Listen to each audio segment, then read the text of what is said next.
Queen Zara sat on her crystal throne in the great hall of the Velthani Palace. The room was huge and cold, with walls that reached high into the darkness above. She could not see any of it, but she knew every corner by heart. She had been born without sight, but the gods had given her other gifts instead. The queen could feel the emotions of everyone around her. She could sense their fear, their respect, and sometimes their lies. Right now, she felt the nervous energy of the council, members who stood before her. They had important news and they were worried about how she would react. "Your Majesty," said Council Leader Vex, his voice shaking slightly. "The humans have responded to our offer." Zara leaned forward in her throne. The humans were a new species that had recently started traveling between stars. The Velthani had watched them for months, studying their ships and their ways. Most of the council thought humans were simple creatures, not much smarter than the animals on their home planet. But humans had something the Velthani needed badly. Their star system was full of rare metals that could power Velthani technology. For hundreds of years, these metals were almost impossible to find anywhere else in the galaxy. "What do they say?" Zara asked. "They agreed to the mining treaty," Vex continued. "But they have one condition. They want a marriage alliance between our peoples." Zara felt surprise from the other council members. This was not what they had expected. Marriage alliances were old traditions used to bind different groups together, but no alien species had ever asked for such a thing before.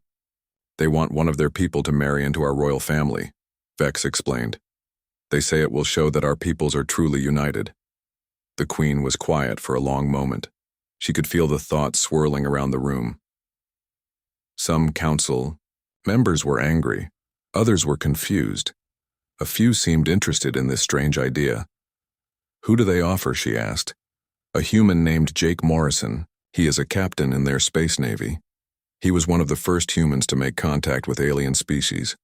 Our reports say he is respected among his people." Zara had never married. She had always been too busy ruling her empire to think about such things. The council had suggested many Velthani nobles over the years, but she had never felt anything special for any of them. They all seemed to want her throne more than they wanted her. "What do we know about this Jake Morrison?" she asked. Vex spoke carefully.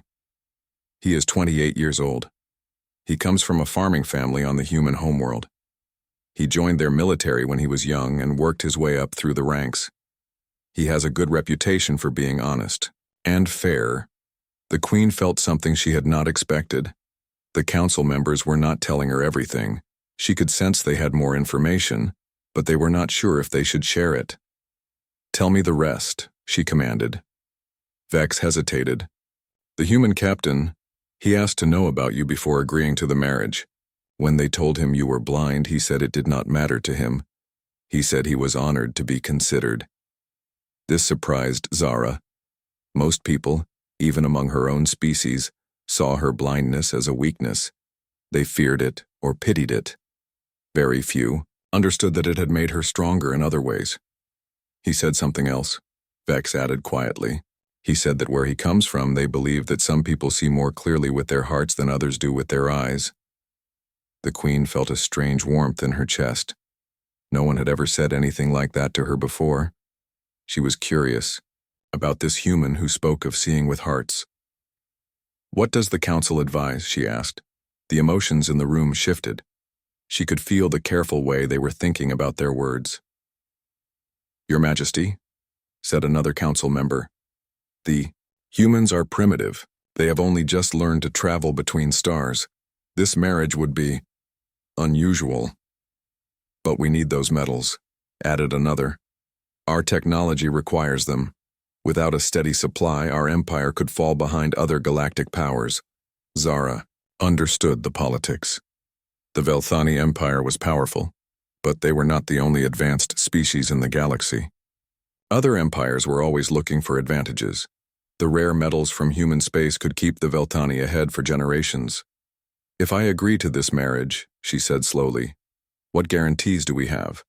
How do we know the humans will honor their side of the treaty?" "Marriage alliances are taken very seriously in human culture," Vex explained. "They see it as a sacred bond.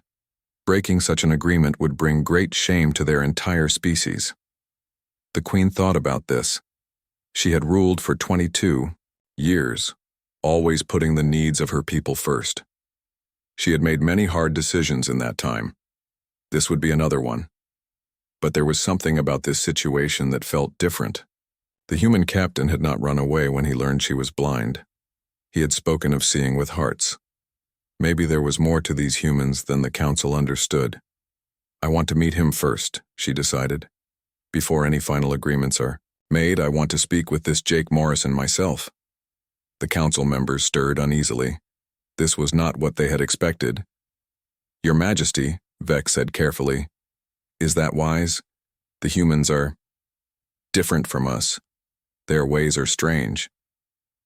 Zara smiled slightly. Then I will learn their ways. If I am to marry one of them, I should understand who they are. She could feel the surprise and worry from the council, but also something else. A few of them seemed curious too. Maybe they also wanted to know more about these strange humans who spoke of seeing with hearts. Arrange the meeting, the queen commanded. I will decide about the marriage after I have spoken with him. As the council members bowed and left the throne room, Zara remained sitting in her crystal chair. She reached out with her enhanced senses, feeling the energy of the palace around her. For the first time in years, she felt something new stirring in her heart. It might have been curiosity, or perhaps it was something more.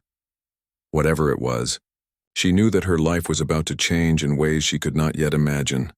The blind queen of the Velthani Empire was about to meet a human who claimed to see with his heart. She wondered what he would show her about the galaxy she thought she knew so well. The wedding ceremony had lasted 3 hours. Zara wore the traditional silver dress of Velthani queens, with a veil that covered her pale blue face. Thousands of people from both species watched as she and Jake Morrison spoke the ancient words that would bind their peoples together. Jake stood beside her in his formal human uniform. Through her special senses, Zara could feel his emotions. He was nervous but not afraid. He was curious about her and her people. Most surprising of all, he felt honored to be there. This was not what she had expected from someone forced into a political marriage. During their brief meetings before the wedding, Jake had been kind and respectful. He spoke to her directly, not to her attendants like many others did. He asked questions about her culture and listened carefully to her answers. When she asked about Earth, his emotions warmed with love for his home planet. But now the ceremony was over. According to Velthani tradition, they would spend their first night together in the royal chambers. Zara had never been close to anyone like this before. She had spent her whole life focused on ruling her empire. Her attendants had told her what to expect with human biology, but she was still uncertain. The royal chambers were in the highest tower of the palace. The walls were made of crystal that let in the light of the 3 moons.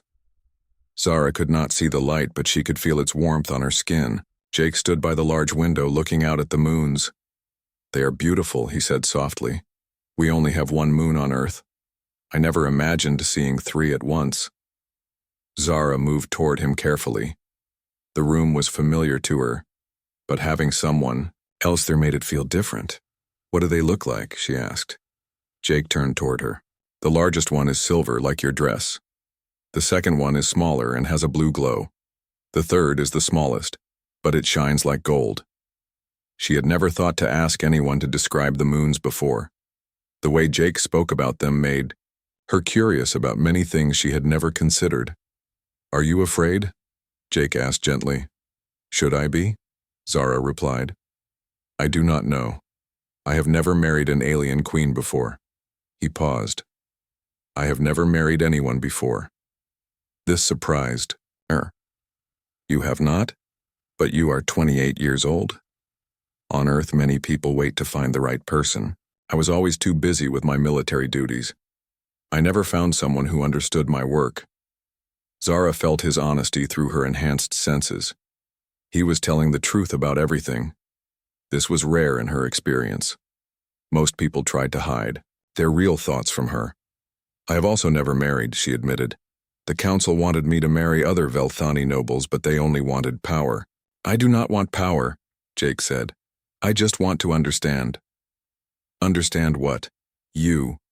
Your people. This new life we are beginning together. Jake moved closer to her. Zara could sense his emotions more clearly now.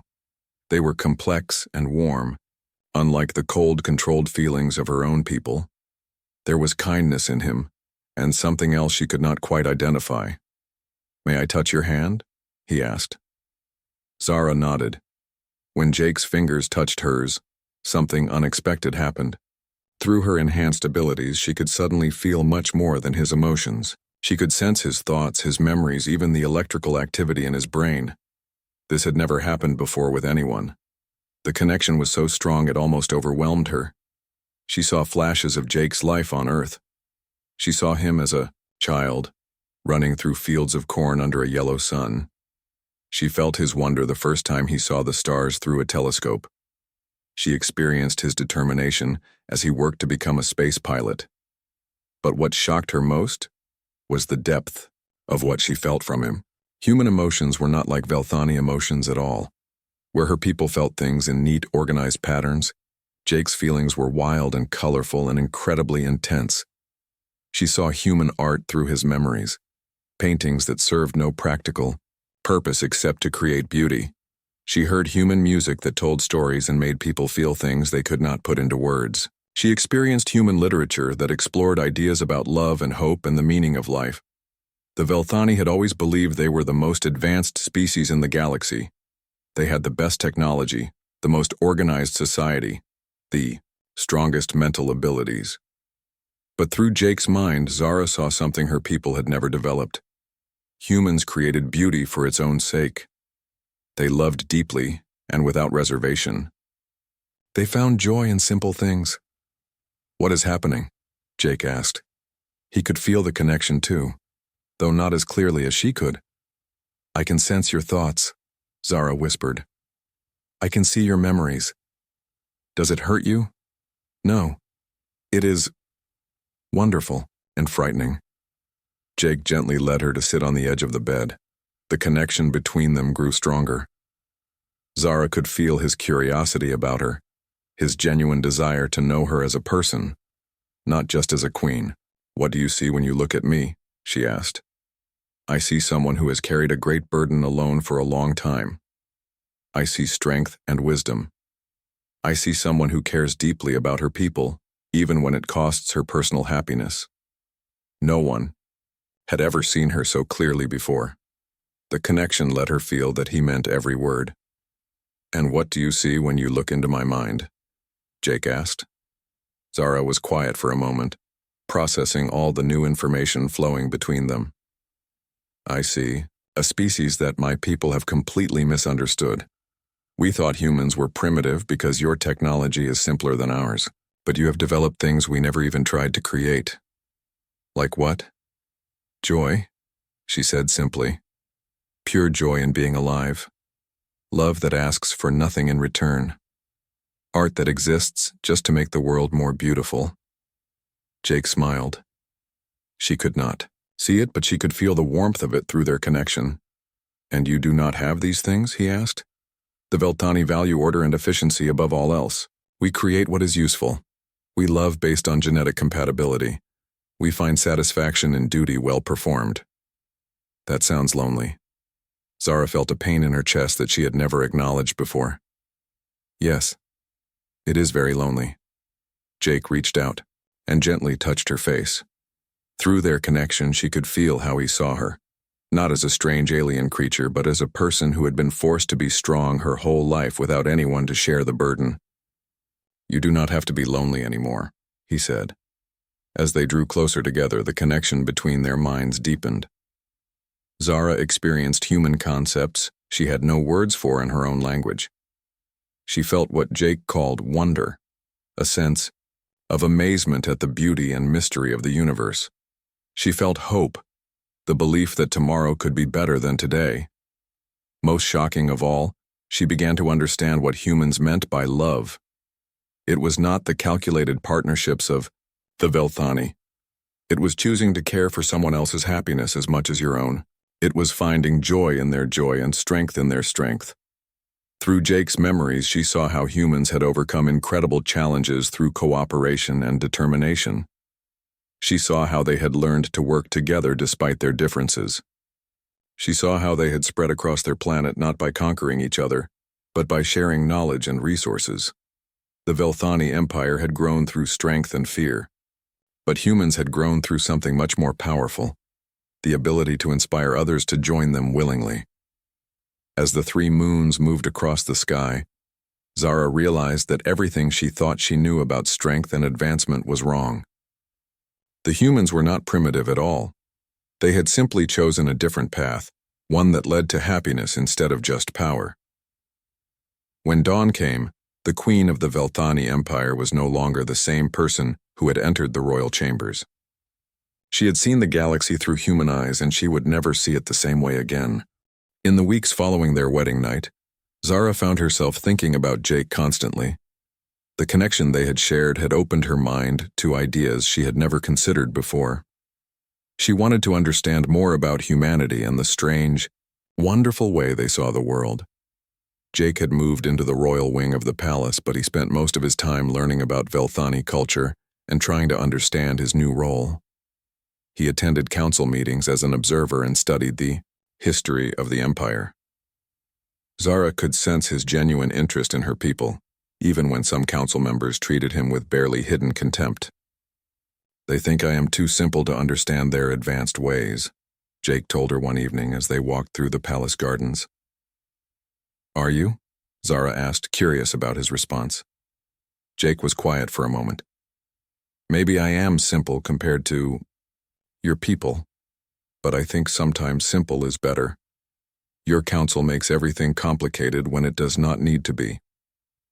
This was exactly the kind of thinking that fascinated Zara, where the Velthani saw complexity as a sign of intelligence. Jake saw value in simplicity. "Give me an example," she said. "Yesterday they spent 3 hours discussing how to distribute food to the outer colonies. They had charts and calculations and computer models. But the answer was obvious: send more ships." Zara stopped walking. "That is not how we solve problems. We must consider efficiency, cost analysis, resource allocation." "But while you were considering all those things, people were hungry," Jake said gently. "Sometimes the right thing to do is just the obvious thing to do." This conversation stayed with Zara for days. She began to ask Jake more questions about human culture. She requested books and music and art from Earth. Her attendants were puzzled by these strange requests, but they obeyed. Jake spent hours describing human paintings to her. He told her about artists who painted pictures just because they found something beautiful. He explained music that was created not for ceremonies or announcements, but just to make people feel happy, or sad, or excited. "Why do humans create these things?" Zara asked. "What purpose do they serve?" "They serve the purpose of making life worth living," Jake replied. "Not everything has to be useful in a practical way. Sometimes beauty is useful just by existing." This idea was completely foreign to Velthani thinking. Everything in their society had a specific function. Art existed to glorify the empire. Music was used for religious ceremonies. Even gardens were designed for maximum food production. But as Jake described human creativity, Zara began to understand something important. Humans created because they had to, not because they were told to. It came from something deep inside them that could not be controlled or organized. "Tell me about Earth," she said one night as they sat together in their chambers. Jake's emotions warmed immediately. Through their mental connection, Zara could feel his love for his home planet. "Earth is incredibly diverse," he began. "We have forests so thick you cannot see the sky. We have deserts that stretch beyond the horizon. We have mountains that reach so high they are covered in snow even when the rest of the land is warm. And humans live in all these places?" "Yes. And we have learned to adapt to each environment. The people who live in the cold places have different skills than the people who live in hot places. The people near the ocean have different knowledge than the people in the mountains." Zara was fascinated. The Velthani homeworld was carefully controlled with the same climate everywhere. All Velthani lived in similar cities and followed similar ways of life. Does this diversity cause problems? She asked. Sometimes, Jake admitted. People from different places sometimes disagree about how things should be done, but mostly it makes us stronger. How can disagreement make you stronger? Jake thought for a moment. When people with different ideas work together, they find solutions that no one could think of alone. The best human inventions come from combining knowledge from many different sources. This was the opposite of how the Velthani operated. They valued unity and conformity. Everyone was expected to think and act in approved ways. Disagreement was seen as dangerous and disloyal. What about your military? Zara asked. Surely they must have strict unity. They do, when it comes to following orders in battle. But the best military leaders are the ones who can think creatively when plans go wrong, and our best weapons and ships were designed by teams of people with completely different backgrounds. Jake told her about the ship that had brought him to her planet. It had been designed by scientists from 12 different countries on Earth. Each group had contributed their own special knowledge to make the ship better than anything one group could have built alone. Your council thinks humans are primitive because we do not all think the same way, Jake continued. But that diversity is our greatest strength. We do not just survive, we thrive because we can adapt to anything. Zara began to see human society in a new light. What the Velthani saw as chaos and disorganization was actually a complex system that created innovation and progress. Tell me about human families, she said. Jake's emotions shifted to something warm and deep. Families are the foundation of everything we do, not just parents and children, but extended networks of people who care about each other. But how do you maintain order if people are loyal to their families instead of the state? The state is made up of families, Jake explained. We do not see them as separate things. When families are strong and happy, the whole society is strong and happy. This was another concept that challenged Velthani thinking. In the Empire, loyalty to the state always came first. Personal relationships were secondary to duty. What happens when family loyalty conflicts with state loyalty? Zara asked. Good leaders try to make sure that does not happen very often. They remember that the purpose of government is to help people live good lives, not to control them. Zara thought about her own relationship with her people. She had always seen herself as their ruler, responsible for making decisions for them. But Jake was describing a different kind of leadership, one that served people instead of commanding them. Do humans ever have bad leaders? She asked. Of course, but when that happens, we change leaders. The power belongs to the people, not to the person in charge. How is that possible? How can millions of people make decisions together? Jake smiled. Very carefully, and with a lot of discussion. It is messy and slow sometimes, but it means that big decisions have the support of most people. As the weeks passed, Zara found herself questioning everything she had believed about leadership and society. Through Jake's eyes, she saw that strength did not have to come from control. Unity did not require everyone to think the same way. And progress could come from cooperation instead of competition. But the most important thing she learned was about human resilience. Jake told her stories of how his people had survived wars, disasters, and challenges that would have destroyed other civilizations. They had survived not because they were the strongest or the smartest, but because they never gave up hope and they always helped each other. Humans believe that tomorrow can always be better than today, Jake explained. Even when things are terrible, we keep working to make them better. And if you fail, then we try again and again. We do not accept that failure is final. Zara realized that this was what made humans truly special. The Velthani had built a perfect empire, but it was static and unchanging. Humans had built something messier, but infinitely more alive. A civilization that could grow and adapt and overcome any challenge. For the first time in her life, the queen of the Velthani Empire began to wonder if her people might have something to learn from the species they had dismissed as primitive. 3 months after her wedding, Queen Zara received a report that would change everything she thought she knew about humans. The mining operations in human space had begun, and the first shipments of rare metals were arriving at Velthani facilities. But the numbers in the report made no sense. Zara sat in her private study with Jake beside her as her aide, Commander Kix, read the mining data aloud. The expected quantities of metals were being delivered, but something strange was happening at the mining sites. "Your Majesty," Kix said, confusion clear in his voice.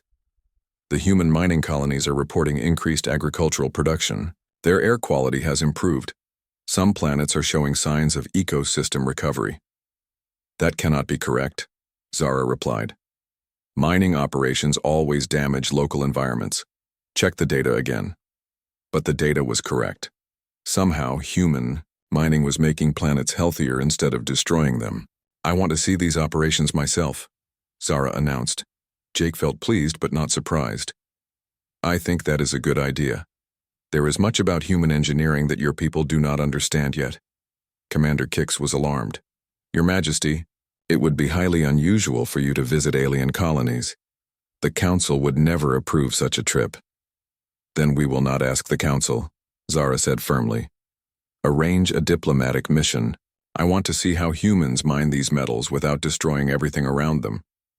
2 weeks later, Zara found herself aboard a Velthani ship heading for a human mining colony called New Montana.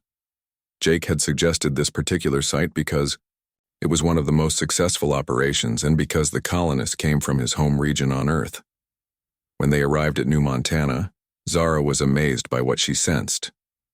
Even from orbit, she could feel the life energy of the planet below. It was vibrant and healthy, not the damaged wasteland she had expected from a mining world. The colony leader, a woman named Lisa Chen, met them at the landing platform.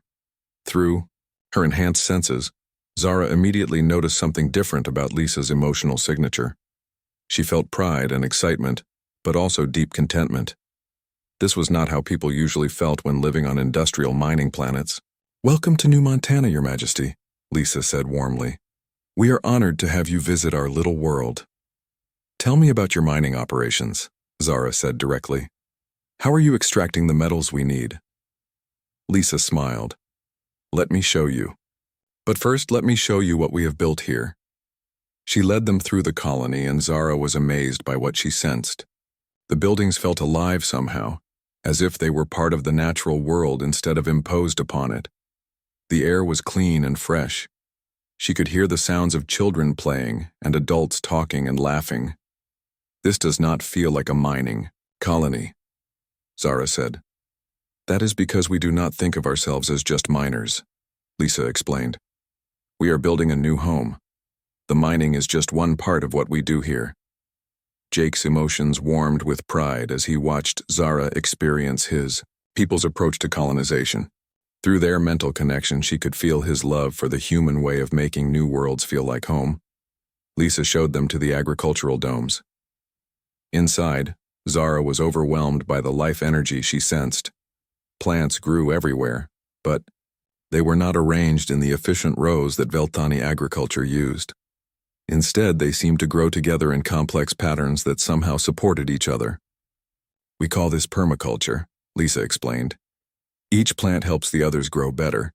The vegetables provide food, but they also clean the air and improve the soil. The fruit trees give us food and also create shade for the smaller plants. Everything works together." Zara had never heard of such a thing. Velthani agriculture was based on maximum efficiency, single crops grown in controlled environments with artificial nutrients. "But how do you control the variables?" Zara asked. "How do you ensure consistent production?" "We do not control everything," Lisa said. "We work with natural systems instead of against them. It takes more knowledge and more care, but the results are better in the long run." Next, Lisa showed them the mining operations themselves. Zara expected to see the massive excavation machines and strip mining that the Velthani used. Instead, she found something completely different. The humans used smaller, more precise equipment. They carefully extracted only the metals they needed, leaving the surrounding rock and soil undisturbed. But most amazing of all, they had designed their mining to actually help the environment. "We use a process called biomining," Lisa explained. We work with bacteria that naturally concentrate the metals we need. The bacteria clean up other pollutants while they work, so the land becomes healthier over time. Jake could feel Zara's amazement through their connection. Your people saw this as primitive technology, he said gently. But sometimes the most advanced solution is the one that works with nature instead of fighting it. As they toured more of the colony, Zara began to understand something profound. The humans had not just built a mining operation. They had created a complete ecosystem that supported both their needs and the needs of the planet. Children attended schools where they learned about both human knowledge and local planetary systems. Artists created beautiful sculptures from the waste materials of mining. Musicians performed concerts in gardens that cleaned the air while providing food. How did you learn to do all this? Zara asked Lisa. From each other, Lisa replied. Our colonists come from many different backgrounds. Some are miners, some are farmers, some are artists, some are scientists. We share our knowledge and find new ways to solve problems. That evening, Jake and Zara attended a community meeting where the colonists discussed their plans for the next month. Zara was fascinated by the process. Instead of receiving orders, from above the people worked together to make decisions. They argued sometimes, but always with respect for each other's ideas. What happens if you cannot agree? Zara asked. Then we keep talking until we find a solution that works for everyone, said an elderly man named Robert Kim. It takes longer than having one person make all the decisions, but the results are better, because everyone supports them. Zara watched a mother teaching her young daughter how to care for a small garden. She sensed a grandfather telling stories to a group of children about Earth while they helped him repair mining equipment. She felt the contentment of people who saw their work as meaningful and their community as family. This was completely different from Velthani colonies, which were efficient but sterile. People lived there because they were assigned to live there, not because they wanted to build something together. Over the next few days, Zara visited 3 more human colonies. Each one was different, adapted to the specific conditions of its planet. But all of them shared the same basic approach, working with natural systems instead of against them, building communities instead of just facilities, and making decisions together instead of following orders from above.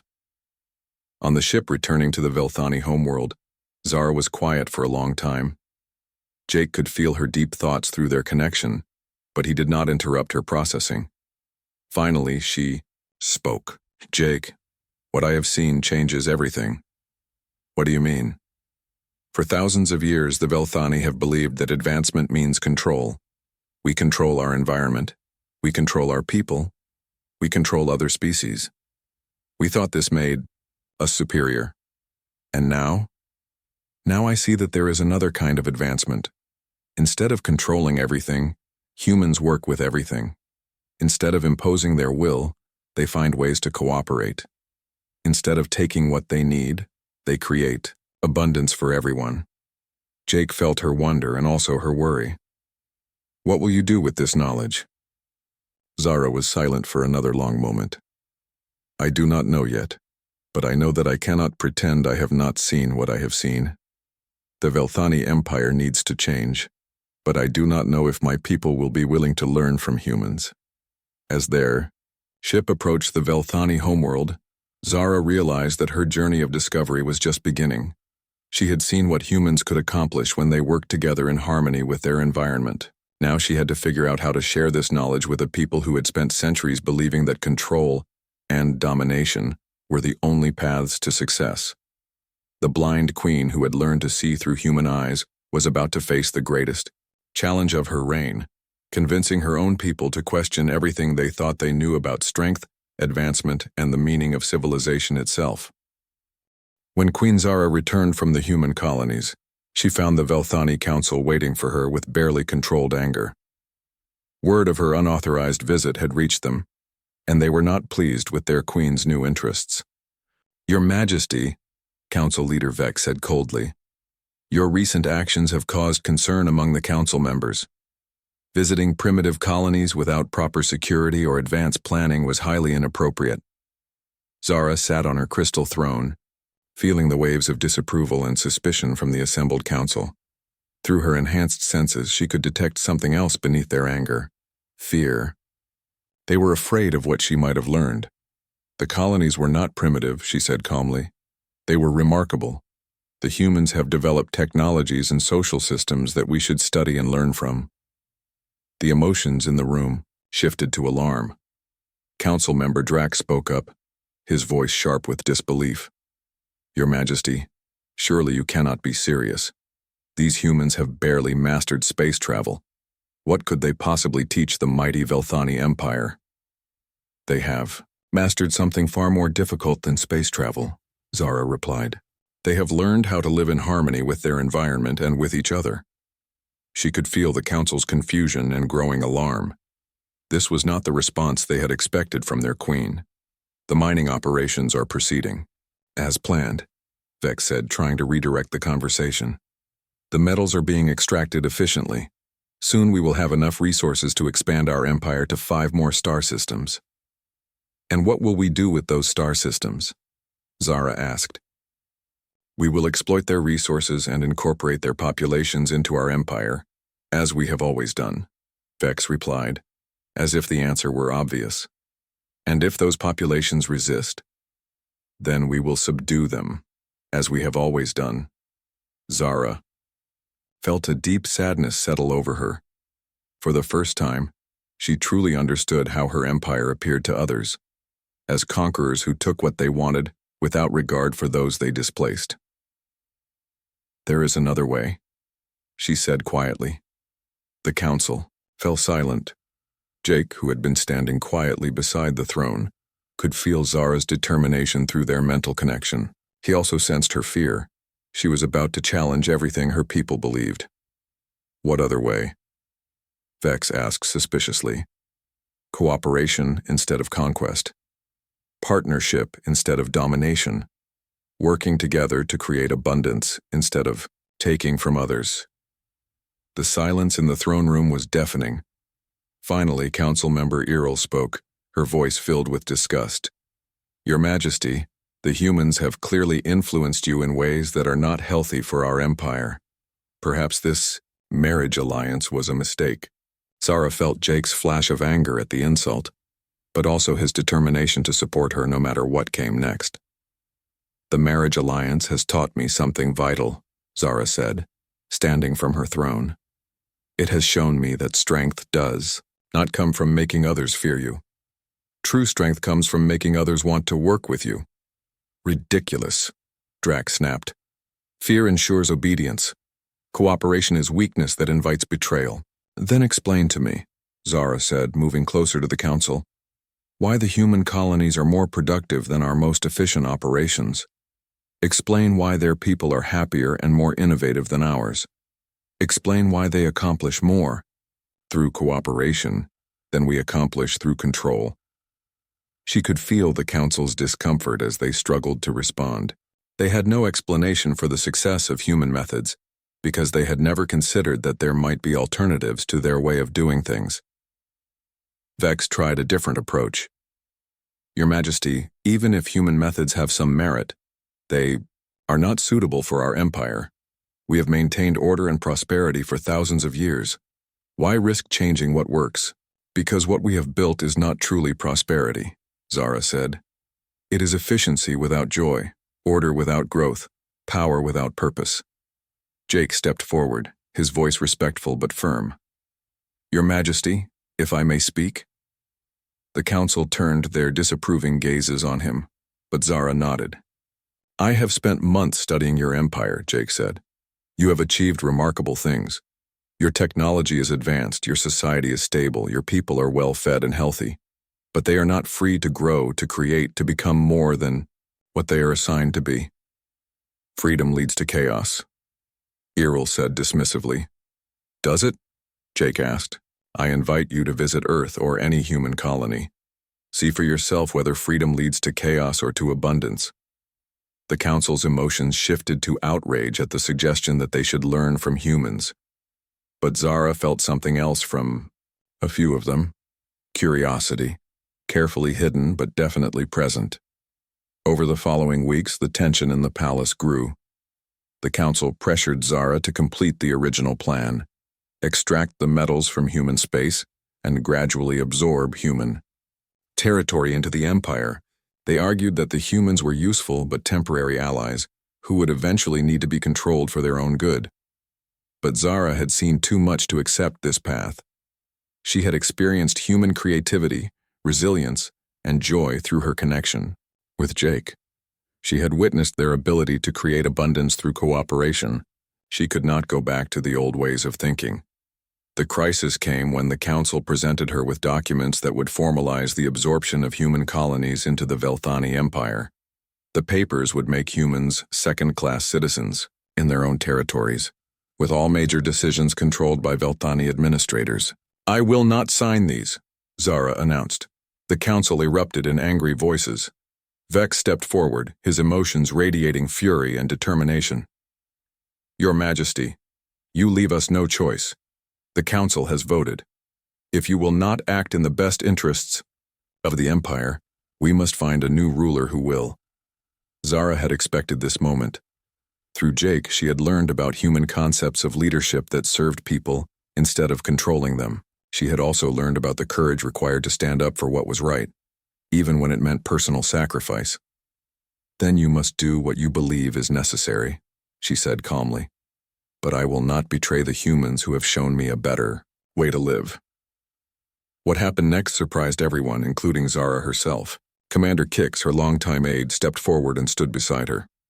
"I also refuse to sign these documents," he announced. Several other council members gasped. Errol stared at Kix in shock. "Commander, what are you doing?" "I have read the reports from the human colonies," Kix said. "I have seen the data. Their methods produce better results than ours. If we are truly advanced, we should be willing to learn from others." One by one, other voices joined them. A junior council member named Six spoke up nervously but firmly. "I agree with Her Majesty. Perhaps it is time to try cooperation instead of conquest." More voices followed.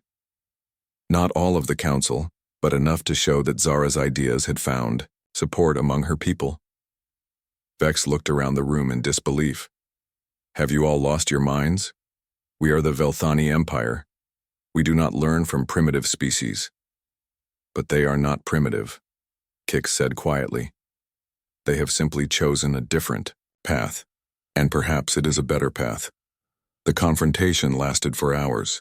In the end, the council was split almost evenly between those who supported Zara's new vision and those who wanted to maintain the old ways. Finally, Zara made a decision that would change the galaxy forever. "I will not force this choice on our people," she announced. "Let them decide for themselves. We will hold a great assembly. Representatives from every world in our empire will come to hear about human methods and Velthani methods. They will vote on which path our civilization should take."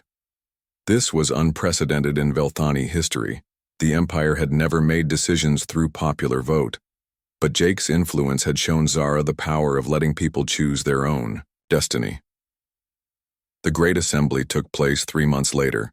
Representatives from 100 worlds gathered in the capital. Zara presented the evidence of human achievements, the productive colonies, the happy populations, the sustainable technologies. She spoke about cooperation, creativity, and the joy of building something together rather than taking from others. Vex and his supporters presented the traditional argument. The Velthani were superior.